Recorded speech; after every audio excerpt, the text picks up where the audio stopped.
Alright, the button has been clicked, and we are beginning. So, today we're going to look at another classic endgame. It's going to be great. And I think that Shai, you'll especially like this one because of the kind of imbalance that appears in the game. So let's just get into it. It's going to be Rook versus two minor pieces, which I think you're probably very familiar with at this point. But usually I think you're familiar with it from the perspective of the attack, not from the perspective of the end game. So, do you have any strong feelings about that imbalance in your own games? I mean, rooks aren't strong until the end game, so if you can get that imbalance mid game, it can be really strong. But Yeah, that's true. Because the rook won't be able to challenge the two minor pieces during your middle game attack pretty often. And the way I like to explain it to my students pretty often is that the combined powers of a knight and a bishop, they can attack one square twice, and a rook can't do that.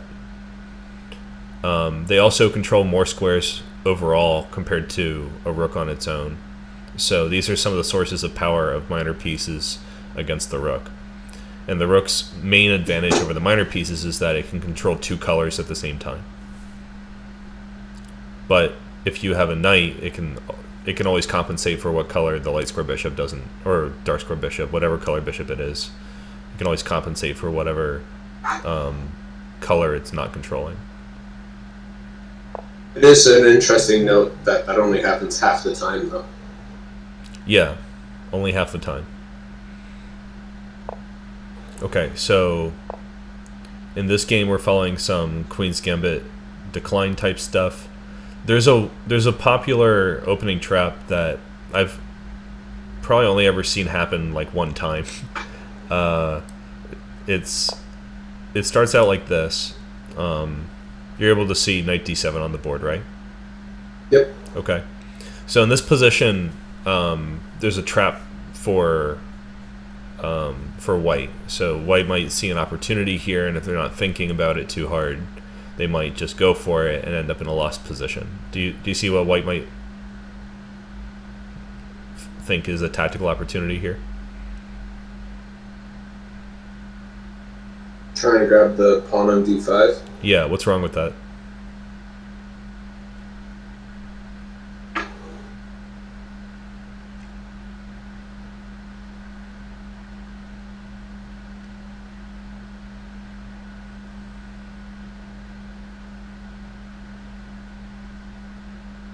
Just a little opening theory for bonus.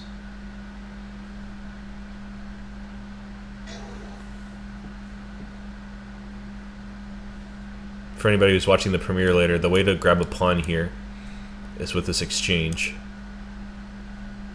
on d5. And we're contemplating why that might not work.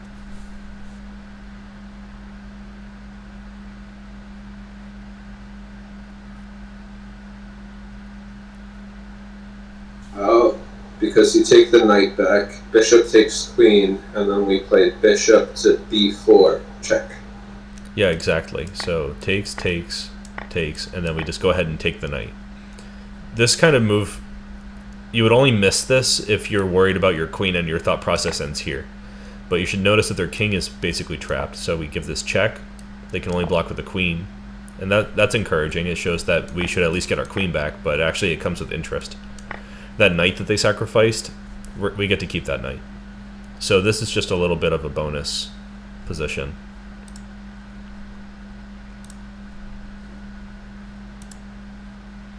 And here the best move is probably something like bishop e7. You could also play knight bd7. Oh, I'm sorry. Yeah, so knight bd7. Best move is probably e3 instead. But in the game, Capablanca, who was playing against Frank Marshall, played bishop e7. He didn't even allow this opportunity to go for the trap, because Frank Marshall was a very strong player. He wouldn't fall for anything like that. Yeah, he knows his opening traps. Yeah, he does. He even has some named after him, I'm pretty sure. Okay. So Playing to this day. Yeah, to this day. Capablanca didn't know very much opening theory, especially at this point in time. But I think he'd seen some games where knight e4 was played, and so he chose that in this tournament game.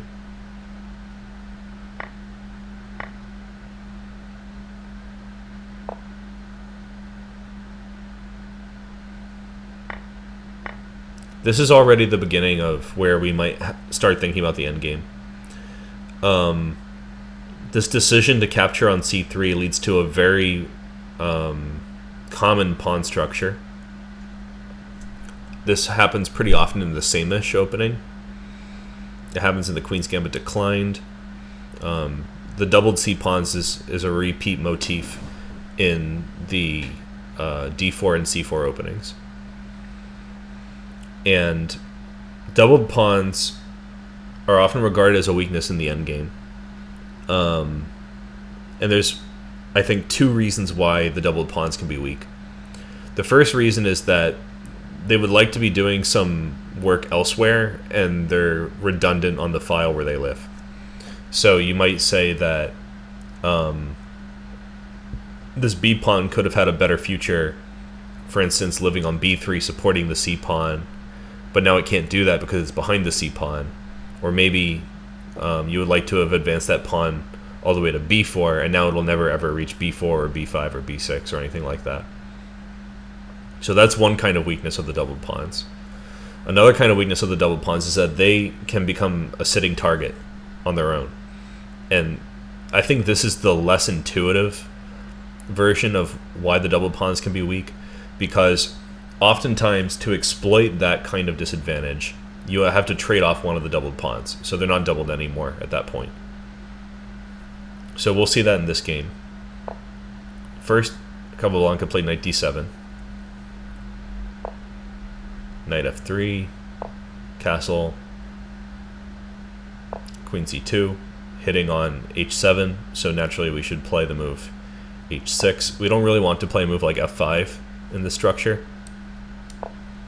The reason being that this would be kind of a bad stone wall. In fact, I think you're losing a pawn immediately without too much compensation after takes, and bishop f5. So we only really have the option to play h6. White finally castled. How bad would a g6 in that type of position be, given that black or white has no black bishop? Yeah, that's a good question. So g6 is problematic, particularly because white hasn't castled yet, I would say. So what do you think white's attacking plan should be? So they could just pawn storm. Yeah, I think h4 and h5. Hard to control. I think that's how they're going to punish g6 in this situation. So yeah, good question. I think also, if we're focusing only on the endgame aspect, this move weakens h6 and f6 in maybe a more severe way than the move h6 weakens g6. Because there's no pawn control of those dark squares at all anymore. And when you play h6, at least you retain control of the g6 square with your f-pawn. So either move is probably playable. Like, I wouldn't say that white has an overwhelming advantage after g6, but it's starting on a slippery slope in the direction of having some meaningful weaknesses. To just have those squares near your king, or even just those squares, like let's say your king comes to the center later on. Having the squares f6 and h6 for your pieces as white is probably not going to benefit black very much. Does that make sense? Yeah. Okay. So, castling. And here you could already play dc4 if you wanted to, and then c5, but Capablanca chose to play c5. Straight up. And the point of this is to gain access to the weaknesses. We want to eventually activate our rooks, and to do so we're going to have to trade some pawns. And it's going to be the D and C pawns. Told that whenever you have this pawn formation of 2 against 2 like this, the next move should almost always be a pawn take. Yeah, I think I might have told you that. Which seems likely, given how much chess we've done together over, like, what? How many years has it been? It's like more than 10 years now, I think. Yeah, so I heard this. It was framed for me as like a Russian proverb, and I don't doubt it. Alright, maybe I do doubt it. Maybe I have no idea where it came from. But it does hold true, and that's what's important. So, in the game, they played Rook e1. But that's against the rules. Well, yeah, maybe they should have taken on D or C. But definitely black followed the rule because their next move was dc4. Getting rid of one of the pawns. Just a quick question about the notation of this game. Okay. What is going on with that double arrow symbol? Oh, okay. The people who are watching this aren't going to be able to see, but I put a double arrow symbol here that means counterplay after c5. It looks like arrows going side to side. An arrow going straight up means initiative, and an arrow going to the right means attack. And there might be other arrows, but they're not occurring to me right this second. This is probably a good moment to plug my video where I explain the chess symbols. So if you are curious about what any of the other chess symbols mean, I've got a short movie about that too on YouTube. Okay, so Rook e1, dc4, trying to open the way, and now b6 to finish development. And here, white played queen e4, which I think is sort of classic Frank. He's always playing something really active and aggressive. But this move was criticized by Capablanca in his notes to the game for being maybe excessively aggressive because it actually forces black to improve their pieces. So I think this is a good moment to pause and see if you can work out how black should arrange their pieces in the next couple of moves. So try to make like a general, like, big picture plan, not necessarily a specific move order. Like, yeah, the rook's hanging, we should probably fix that. But, you know, besides that, assuming we're not going to drop our rook, what would the next few moves look like? Connection's getting a little bit unstable, by the way. Oh, okay. Were you still able to hear me okay? Yeah, it's just a little choppy. I wonder why. It also just started a thunderstorm. Can you hear me? So it could be that. That's probably it. I don't have a thunderstorm near me today, for once.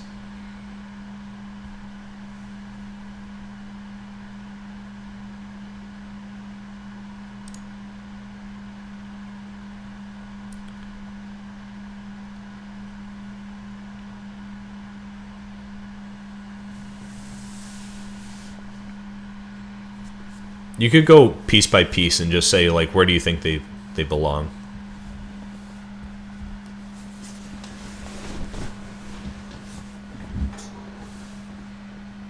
So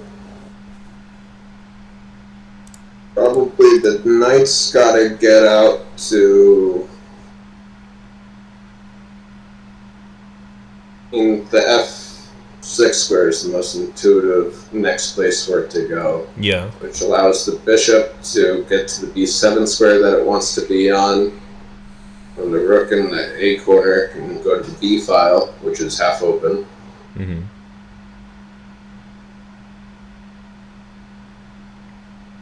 Then I'm trying to figure out where does the queen want to be in all of this. Well, let's suppose the queen is good where it is. What do you want to do with the rook on F8?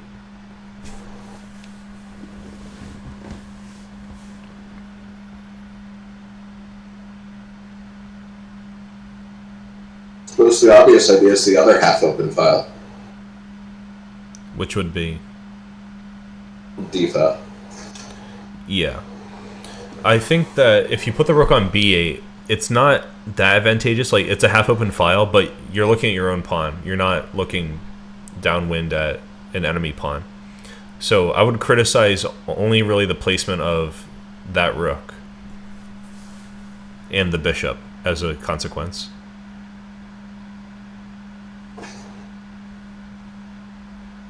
Well, actually, the bishop isn't. My criticism of the bishop placement that you chose is not a consequence of the rook on b8 being misplaced, but it doesn't really jive very well with the f rook going to d8, does it?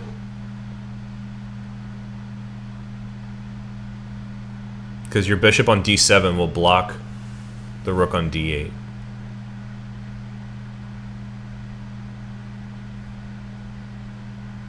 Bishop's going to b7. Oh, okay. I thought you said you're going to play knight f6 so that you can play bishop d7. My bad. Well, in that case... I'd just like the bishop to be covered there.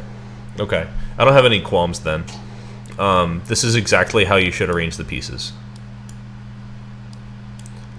But maybe not the rook on b8, but on c8. If we're thinking in a very abstract, big picture way. So this is the general schematic for the middle game. And let's just see how it unfolded, I guess. Rook b8 first, because you can't go straight to c8, that's illegal. Bishop d3. Now we don't just blindly follow our plan and play a move like rook d8 because of the mate threat. So knight f6, guarding the mate. Queen f4. Bishop b7, because of course, what else? You know, it belongs there. White played e4. And we just go ahead with rook fd8, pressuring the So the pieces got to all the places where I thought. Yeah. And then the rook moved to c8. Yeah, exactly. And then rook c8.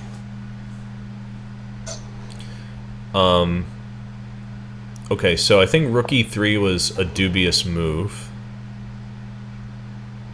I'm trying to decide if this is a moment for a tactical reflection or maybe just a strategic question.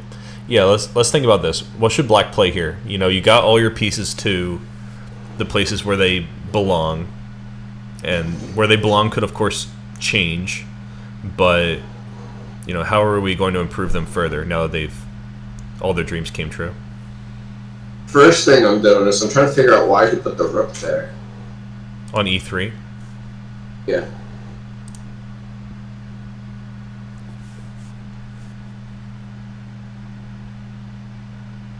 Yeah, we I mean, could take obviously you could double up, but we could take a step back. What do you think is a more natural move?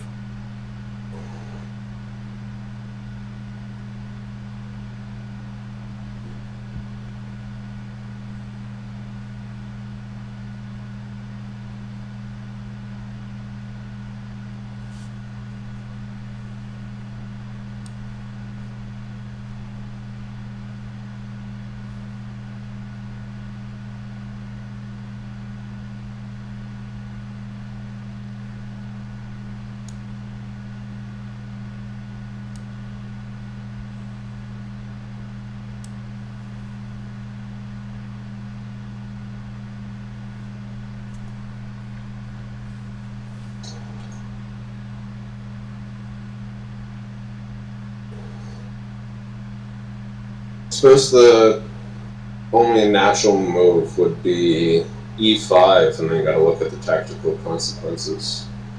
I think the consequences of e5 are more strategic in nature. If you play e5, I'll play knight d5. Now, if you don't want to lose a pawn, you have only two options. You can play queen e4, or you can play queen d2. Let's say queen e4, because it's more active looking. There's probably a tactical consequence.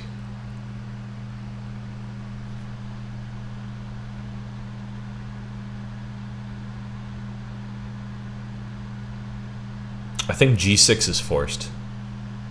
And then we're still threatening knight takes c3.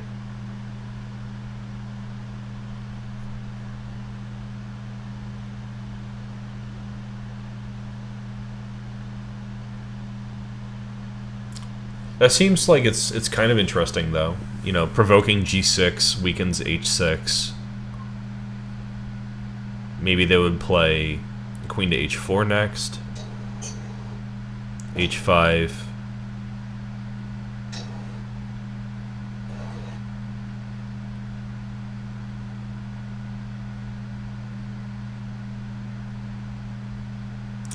maybe g4. Yeah, that looks kind of interesting. Let's see.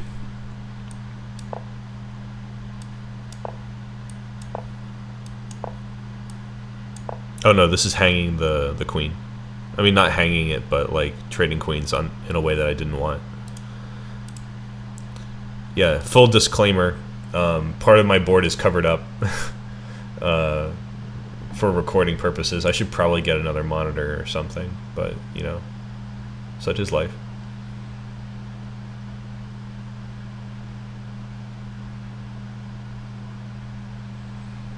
Well, if trading it's easier on my setup because I never have to move anything on the board, so it's just in the background.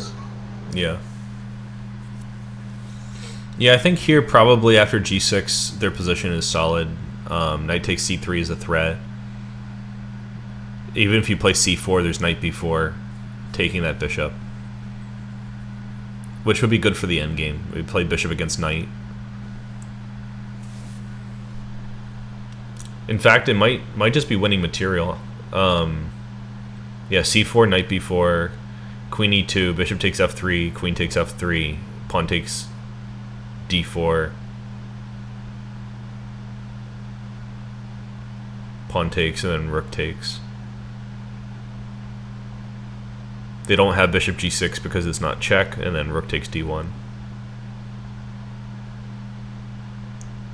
So I think this is why queen e4 is not really it. Queen being on there covers all queen g4, bishop sack on g6 ideas. Yeah. So they'd probably have to play like queen to d2. And I think that black is happy that they got this outpost square. They can try to cruise to the endgame with that. I mean, can they keep it? Let's find out. This looks permanent. What happens if they push instead? C4. If they what? Push c4. Right here? Yeah. Then they'll remain a pawn down. I mean, they can take the pawn back on the d file. Oh, because it's weak?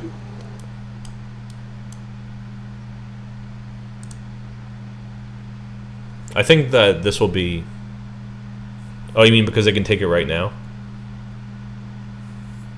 Because of bishop h7? Mm-hmm. But I'm getting two... I think I win an exchange at the end of that line. It would be knight d4, rook d4, bishop h7, king h7, queen d4, knight c2. No, because there's queen d3 check. Okay. But maybe I'm just happy to take the two minor pieces for a rook and a pawn. Yeah, and white doesn't exactly have great pawn structure afterwards. No, I think I would still be happy in this endgame as black. I'd probably play king g8, threatening knight c2. And then, like, you can defend that however you want. Probably queen e2 or something.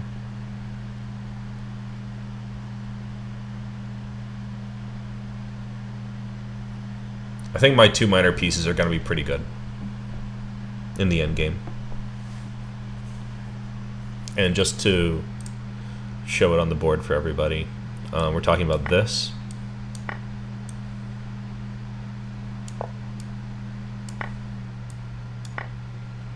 There's no fork on c2 because of this check,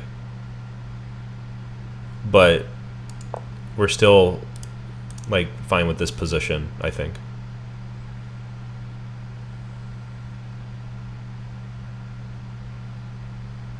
Against queen d6, I would probably play knight c6.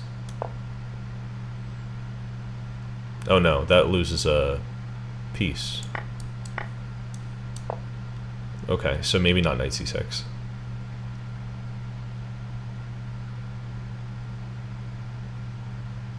Maybe king f8.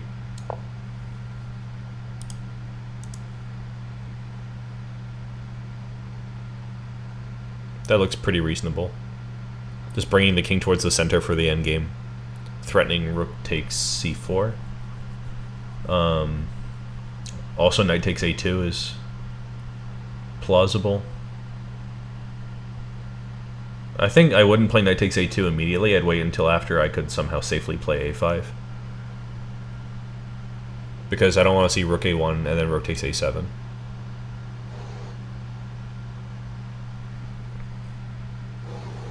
But I think this position is fine. Okay. So that was an interesting foray. Like, why not e5? I think Marshall would have played e5 if it was a good move, because that's sort of like in keeping with his attacking style. So why rook e3? I think he wants to double the rooks. For example, what's the difference between rook e3 and rook d2? Yeah, that's a good question too.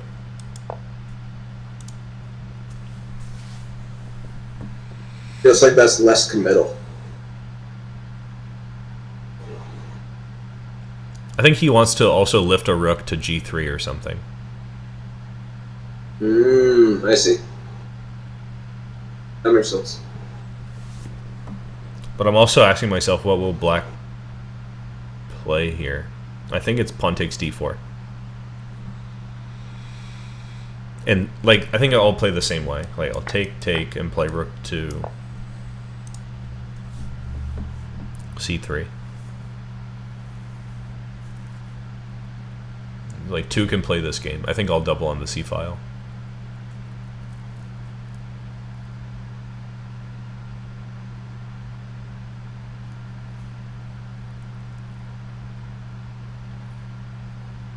Getting pretty far off what happens in game, but no, that's E5 okay. Here feels interesting. This is important. Yeah, it's kind of like we're at the stage of the game where we're asking ourselves, how can we reduce to the end game? What's the most favorable way?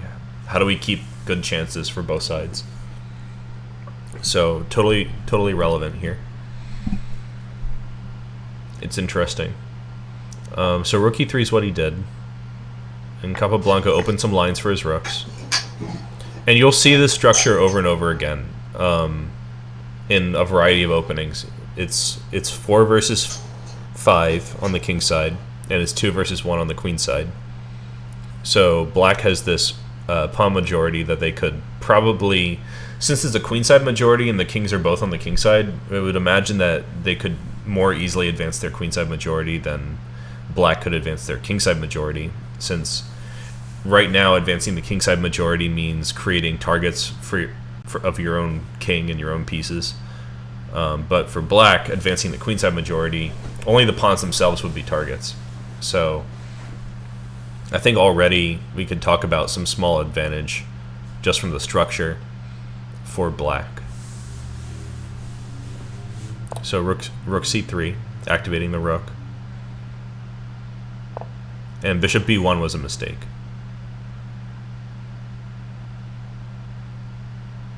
What do you think black should play here? It's a tactical moment.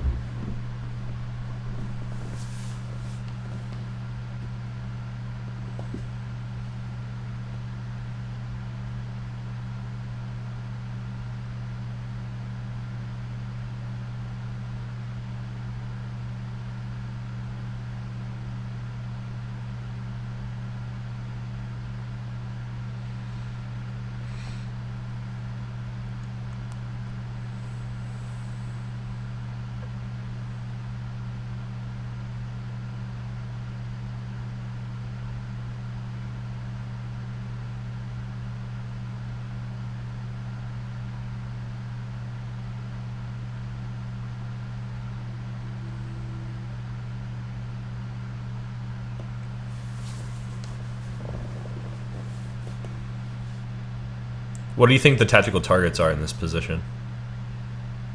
So the first target that I'm trying to make work is the rook on d1 via just sacks.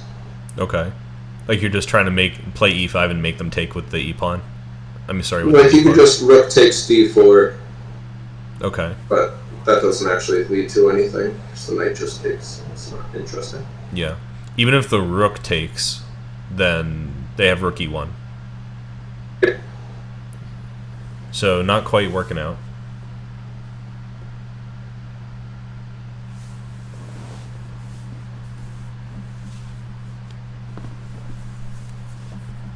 We could deflect the pawn on the e-file somehow. There's a knight fork that looks nice, but we don't see a way to do that. Yeah, that'd be more like a momentary opportunity if they unwisely play e5. Because we can't make them play any e-pawn move.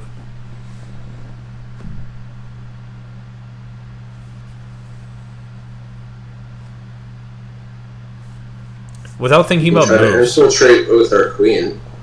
Without thinking about moves in particular, what are the targets themselves? No. Rook on e3 and queen on f4. Okay, those could be targets. How about the pawns in the center? They're already under attack, so what about them?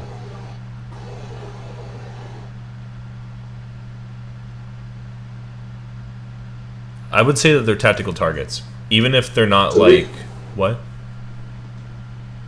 Keep talking.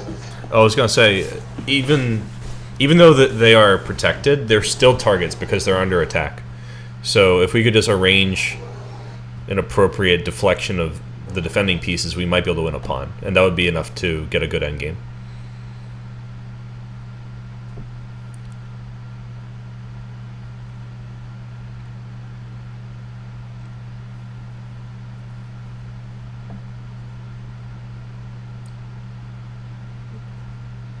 But you're right. I think you've identified all the tactical targets correctly. It's like we've got the e-pawn, the d-pawn, the rook on e3, the queen on f4. So we need to combine these factors together to make a combination of some kind.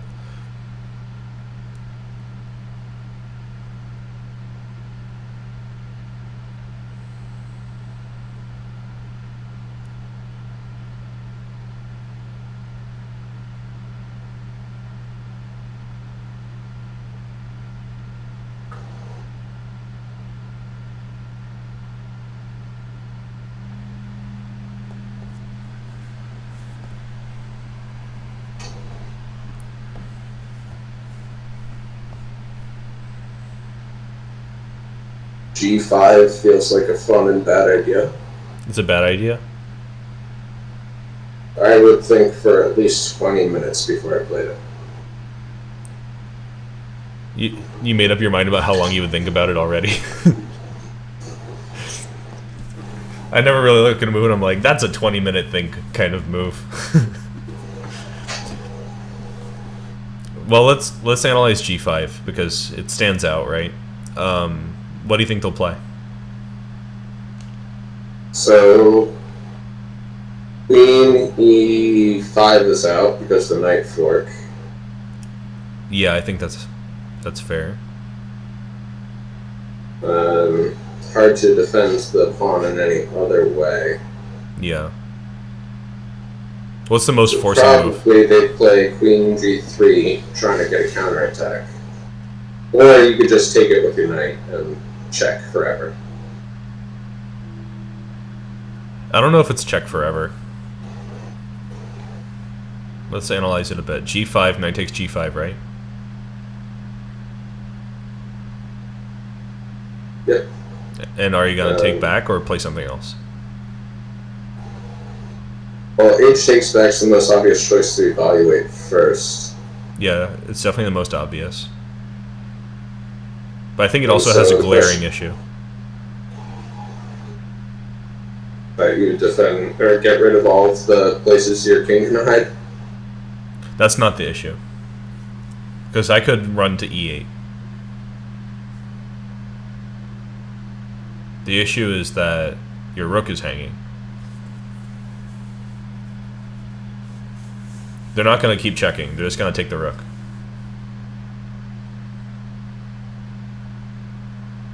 Yeah, that makes sense. But that doesn't mean that g5 is out. That just means that g5, pawn takes g5 is out. So g5, Knight takes. Knight takes. Still gotta do that. Can't take back.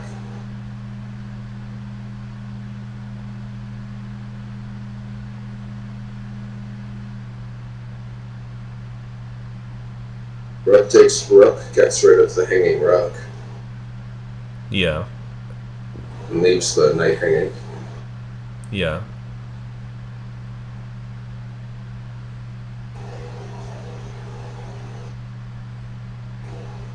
So they would probably take with the queen, I guess.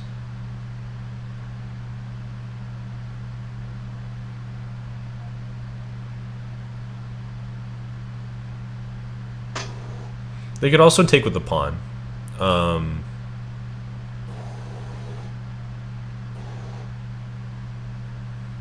But I think if you take with the pawn, then pawn takes g5 is clearly good. I don't know. I think maybe pawn takes g5 is better than what happened in the game. This is the game line. g5. Very good move. Maybe I could mark it. Yeah. Knight takes, because what else can you play? Otherwise you're losing the pawn directly. Rook takes e3 as an in-between move. Apparently Capablanca was renowned for his prowess with the in-between move. At least according to one author that I saw. Queen takes e3. I think probably pawn takes is reasonable. Actually, I don't think it matters. If they take with the pawn, I would throw in knight h5. Yeah, that's what I was wondering. In both variations, do you throw in the knight attack on the queen? Right. Here we throw in knight g4. So, objectively then, I think queen takes e3 is a little bit better because they keep their structure more intact for this endgame.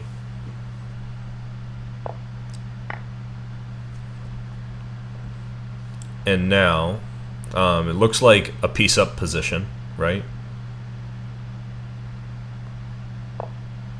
But then here comes h4. Queen g7. And this double attack. What would you play here for black?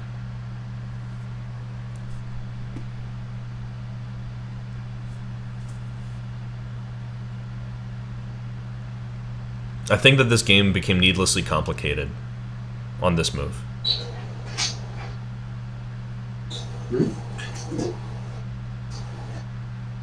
Very interesting and worth studying as a result, but it could have ended more quickly, I think.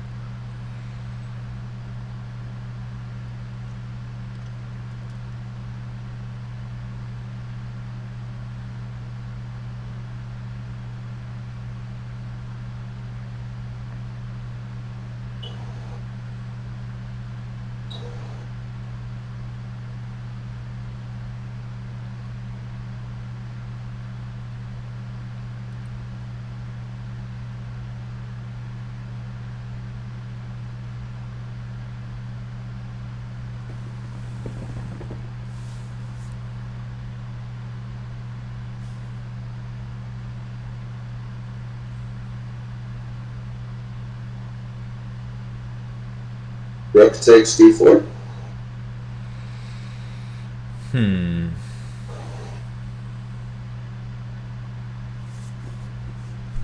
the game they played rook takes d4.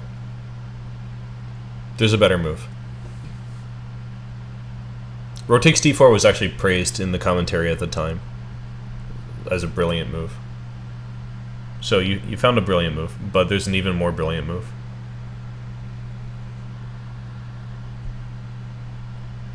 And that move is queen f6.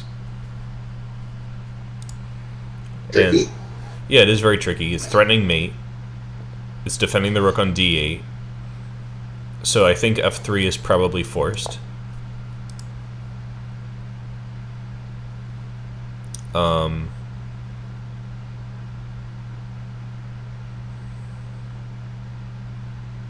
I think now rook takes d4 makes more sense. Yeah. So I think this is how things could have gone.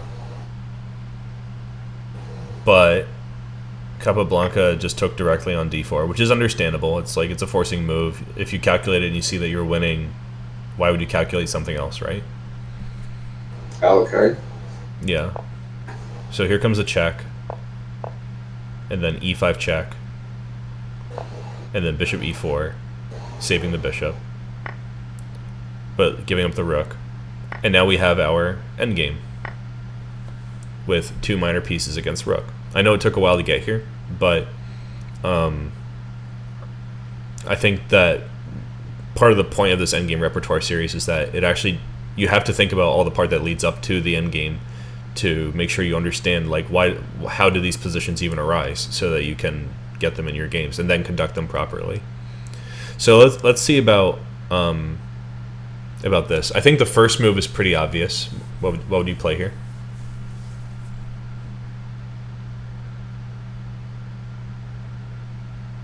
Just make sure I'm not missing any more obvious moves, but knight takes pawn. Yeah, I feel like there's a lot of pressure whenever someone says, like, there's an obvious move here. It's like, I better not mess up the obvious move. Like, find the brilliant rook d4 and then play, like, queen takes e5 and miss queen takes f7 or something like that. Okay, now this comes with a threat. So white's reply is forced, rook f4. Knight f3 was... Is it forced there, though? I think so. You can't play rook d3. Knight f3 is a threat. I guess you could move the king. But does that really improve things? Because knight c6 is also a threat. Yeah, I think rook f4 is the only move. And I'll mark it only move.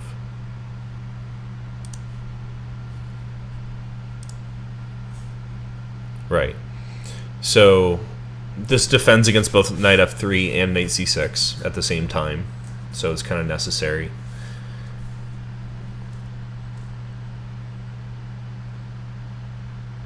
What would you play here?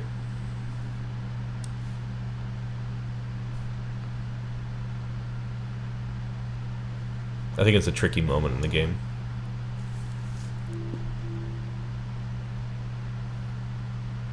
Never too late to lose your queen. No, it's never too late. Never too late to resign, as I always like to tell my students.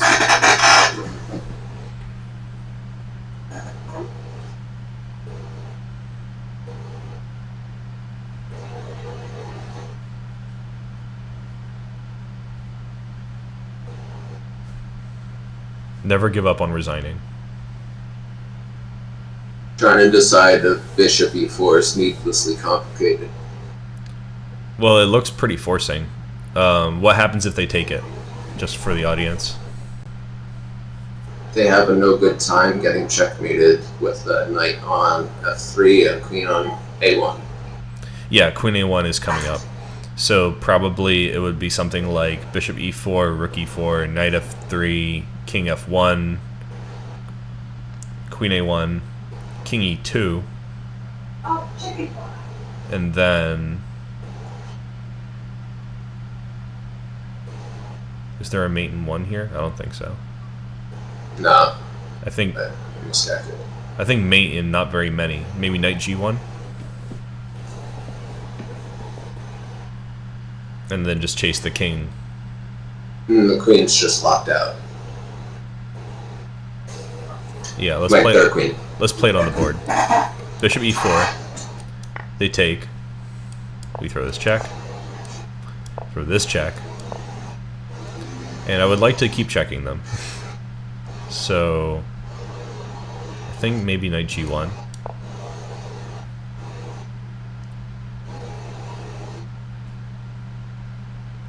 We've got a couple options.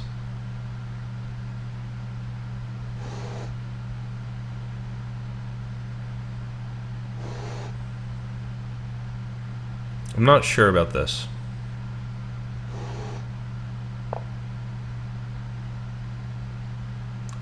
You're not sure about the queen move rather than the knight fork? Yeah, I think we should just do the knight fork in this case. I was kind of curious to see if we could get a mate, but no. This is where the mate shows up.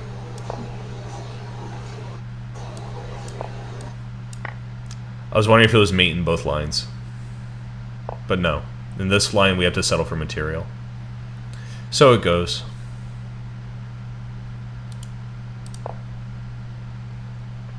Okay, but that's still nice. Just when I see attacks like that, I stop thinking about material as my number one goal. Yeah. I always like to check for the mate, too. But it wasn't really happening. Okay, so they have to play g3. This is clearly a good sign for how we should conduct this endgame. Now, when you have two minor pieces against rook in the endgame, it's often the case that you are still going to be on the attack. You're not necessarily going to try to like encircle the rook or trap the rook or something like that. It's usually like you're going to leverage the fact that the knight and the bishop can attack the pressure points together. Yeah, knight f4 already looks pretty. Knight f3. Yeah, that's sorry. Yes, exactly. So knight f3. They can only really go here because this time when they play king f1, we do have queen a1 with mate. It would be queen a1, king e2, queen e1 mate. So they have to step here. And what's your next move? Double check, always tempting, but is there better? Double check, always tempting. Truer words have never been spoken. That's probably someone's marriage vows at some point in time. And do you take this woman? Double check, always tempting. You may kiss the bride, or something. Is there something romantic about double knight check? h4 check, probably? Yes. In the game he played f5, which is fine, but this is also very good. Because they don't have anything better than to step back into the line of fire with king h2 or king g1. If they play king h3, then I believe this ends quickly with mate. Bishop check. And that's mate. But what happens if he blocks the bishop with pawn? Well, then You come in with queen to c3 check. yeah, that looks pretty good. And then if king h2... Then he takes the knight. Oh yeah, he does take the knight.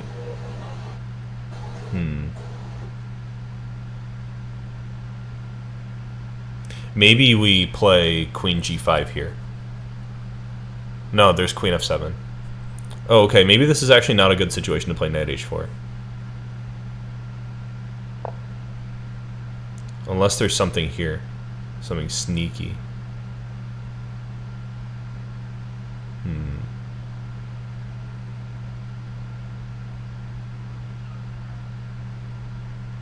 What happens if we play bishop to g2 check?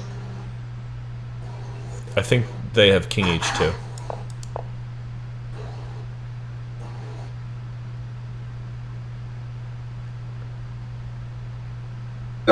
We can save ourselves, but we're not winning. I think rook f7 is coming up, so we're probably not saving.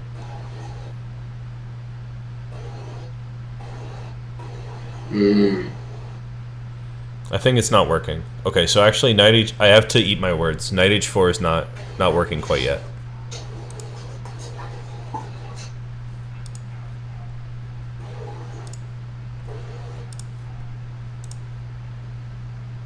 Double check, always tempting.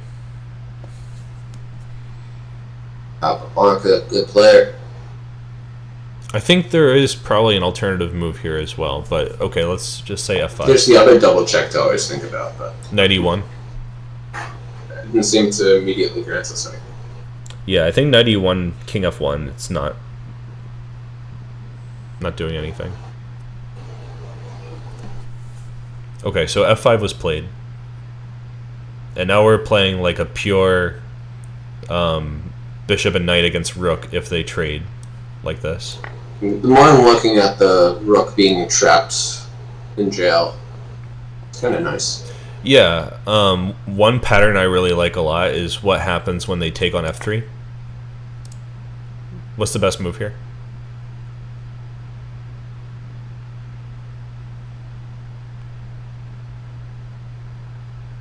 Probably king f6. Yeah, I think it's pretty much whatever you want, because you can eventually put them in Zugzwang and win the rook for free. So you don't have to play this king and pawn endgame. This is a result of the fact that there's so little material on the board and that there's no e-pawn. So this pattern could happen pretty much anywhere. It frequently occurs when there's a diagonal of pawns. I think what I would do here is not king f6, because they could throw in g4 and make a space for their king. Out. They won't really get out, but I think we could probably lock things down even more with h5. I think it's not too late. Here you could play f4 and just maintain this trapped position. Or follow up with king e5. King e5, king g3, right? And he push the pawn. Oh, then the rook can take. Yeah. So I think this is more precise. Okay, but the point still stands. We can lock them in, and then they're gonna have to suffer by at least giving us a pawn at some point. And here, because Really? when we take, it's also putting pressure on the pin. They never get to play king g3. So we don't play king f6. I think we can probably improve our position. Can they play anything here? You know what? I wonder if it's better to play king g6. But even then, if we put the pawn in h5, if we give white 10 turns, what can they do? Yeah, we can definitely give them 10 turns. I think we should just move the bishop back and forth until they play a5 and then take it. Just slowly walk the king to the a pawn. No, I don't want to. to. I don't want to step on f6. I guess it's okay because we played h5. I think it'd be funny to win though by just like playing bishop d5, bishop c6, because they really can't play anything. Yeah, eventually they'll play a5. That's a good point. Yeah, we don't have to walk our king at all. Okay, so this would be a fun ending. So naturally they snatched that pawn. Do that. Yeah, they didn't do that. But then we get our double attack that we wanted. And then we go back. And here they sacrificed. And they played down a piece. This was still interesting, though. This phase of the game. I think I'll play it somewhat quickly just to kind of wrap things up, because converting up a piece is usually not too difficult. Queen e6 was played. And what makes this position interesting is mostly the fact that they still have a pawn that they could promote. So some finesse is required. But observe that the bishop on f3 is guarding the promotion square. So we should never be like losing in a situation like this. We should be able to, at the very least, like restrain their activity. So bishop e4, putting the bishop on the outpost square. f3, trying to force trade the bishop. What would you play here? I mean, force trade the pawns. Which I should probably point out that force exchanging pawns is a key defensive technique in piece down endgame positions. If you can trade all the pawns, you'll definitely get your draw. So that's what they're going for here.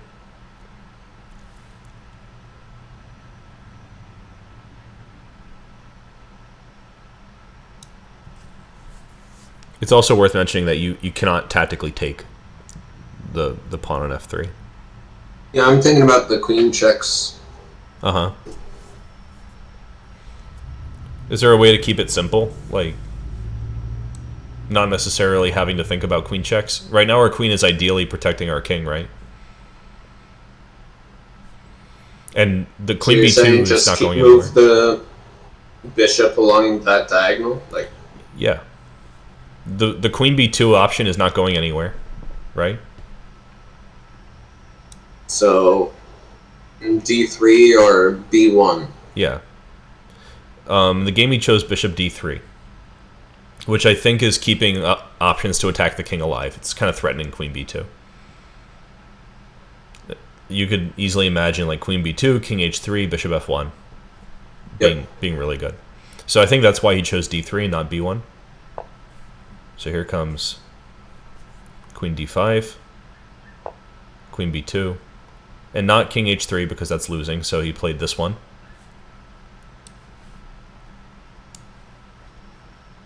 And in this position, bishop b1 is winning. I found some complexity here in my own analysis. Let me quickly check my notes because I think it's interesting to see what was going on in the background here. Just give me a moment to find the position. Because the queen can always get back to g7. Okay, what I found here is that the move a4 was a mistake. And that the move king h1 is much stronger, which is surprising, in my opinion. What would you play here?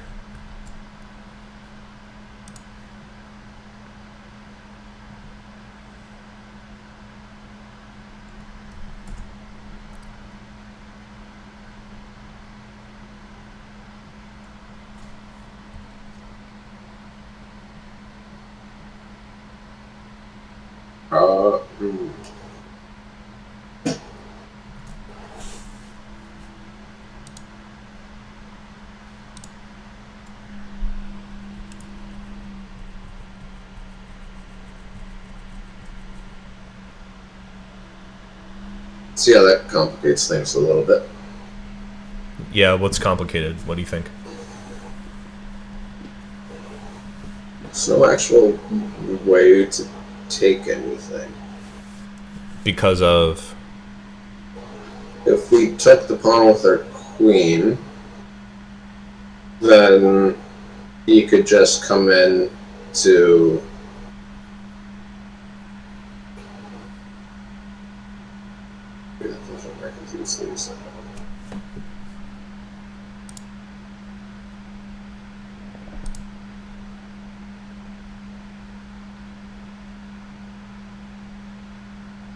Trying to see if there's a perpetual if he takes the pawn with his queen, because he's no longer can retreat to the g7 square. What do you think the perpetual would look like? So queen takes, and then queen to d7. Okay. Then king... I think we run out of attacks if he moves up. To h5?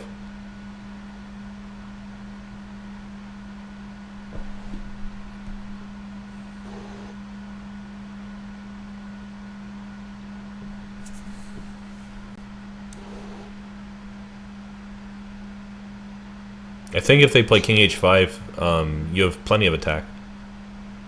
Well, just following up to the g6 right away. Oh, okay. I think there's a way that you can keep pressure a little bit better. So their defensive ideas against your perpetual are either running away, which seems a little bit far-fetched because, like, where would they run to? And blocking with the queen. And there's a way that you can prevent both of these plans from really succeeding.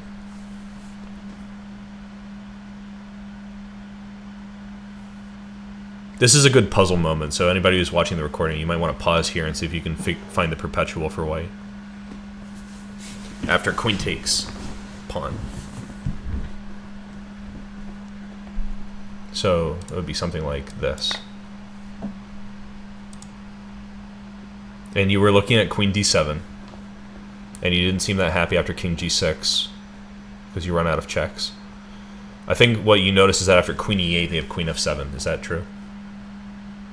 Yep. Okay. And then, I mean, try other stuff to not let that happen.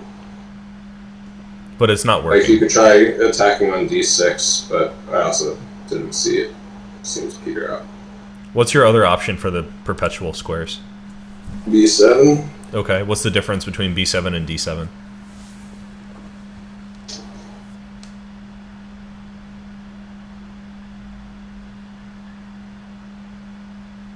Tax the bishop. Don't think that's relevant. No, it's relevant. Gives me more. That's relevant to this. It is relevant. So that when the queen comes back and injured blocks, the bishop's hanging. Yeah, exactly. So they don't have queen blocks anymore. So then the only thing that they have is to run to h5. So then what is our solution for that?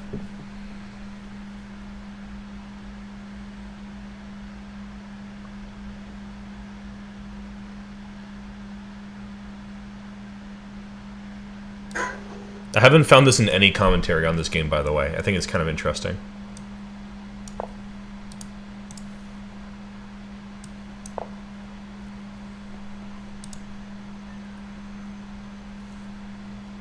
I think our next move is somewhat obvious because we want to keep pressure on the bishop. So queen b6. Right, and then they go here. Otherwise, it's just an easy repetition.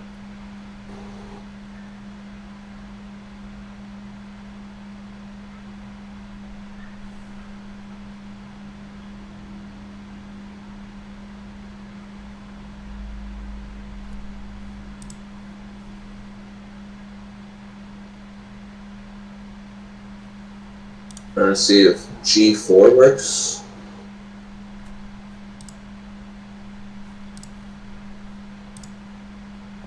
g4 is interesting. I think they won't take, because that would be going with your plan, right? You want to clear the board so you can check them freely.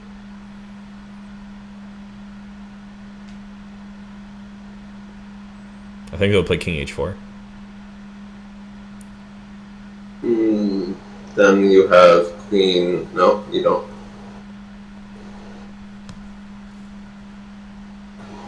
What were you gonna say? Queen to.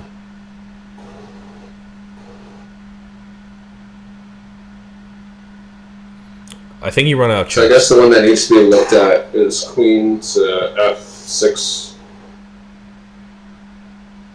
Queen f6 here?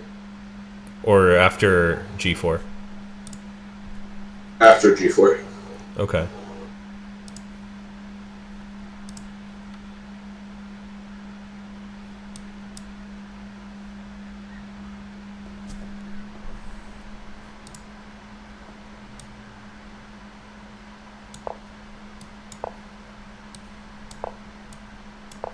Threatening mate.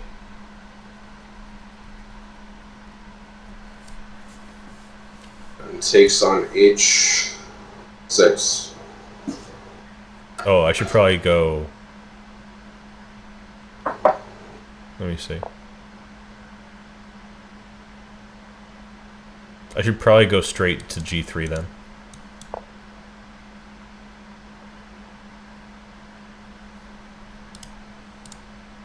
Because of this. I think you're right.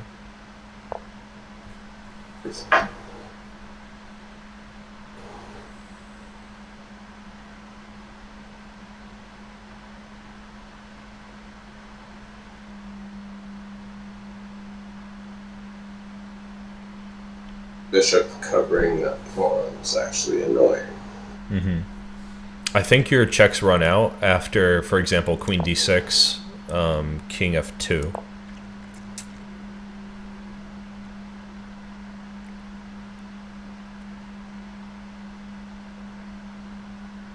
Actually, this looks very reasonable as well. Because if you check me on the diagonal, I'm going to block with the bishop, and then whatever you do next, I'm going to check your king.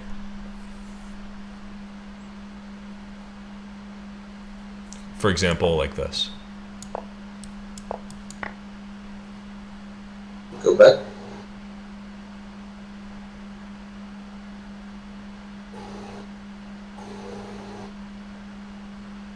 I guess What happens if I play... I might get the bishop and then checkmate. It's a good reason not to do that. Yeah, getting checkmated is always a good reason not to do something. I think it runs out here. I think this is the main line for g4. So here we're looking for another resource, which is really difficult.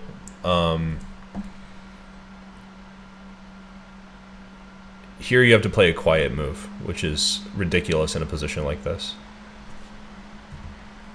I was able to find this with engine assistance. There are 2 moves here that make sense. It's white? Yes. The first move that makes sense is Queen b5. And it's a fortress, which is, like, crazy to see.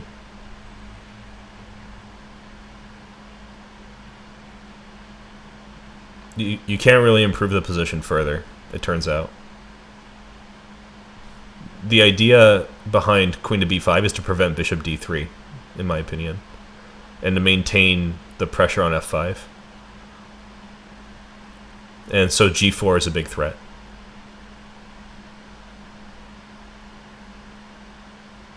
I think it's a big threat.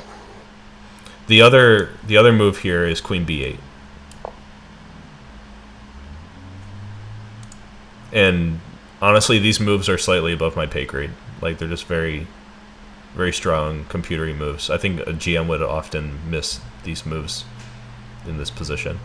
So it's not totally shocking that these moves didn't come up in any analysis that I saw for this game.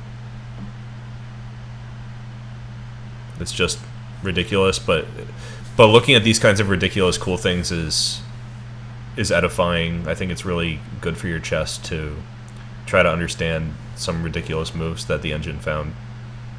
Otherwise, chess would be just absolutely killed by the engine.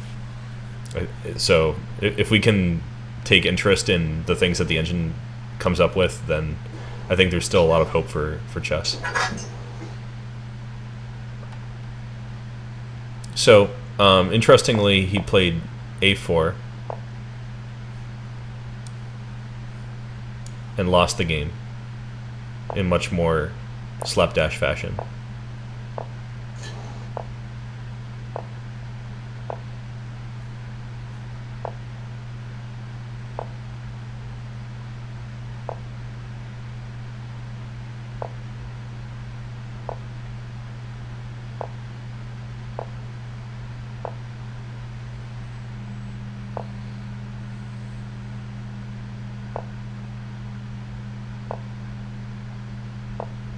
Just show and tell here a little bit. And just in time, he's creating checkmate threats, and so they resigned.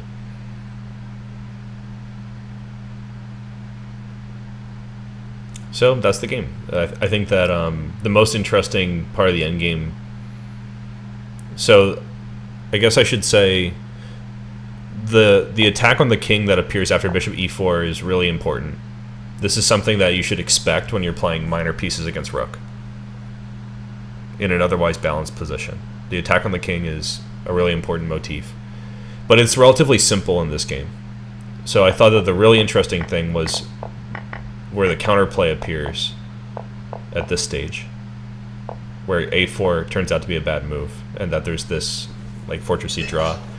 So if I was somebody studying this game for inclusion in their endgame repertoire, I would focus on the 2 minor pieces against the rook, but I would also not spare any attention for how to defend down a piece here. So what do you think?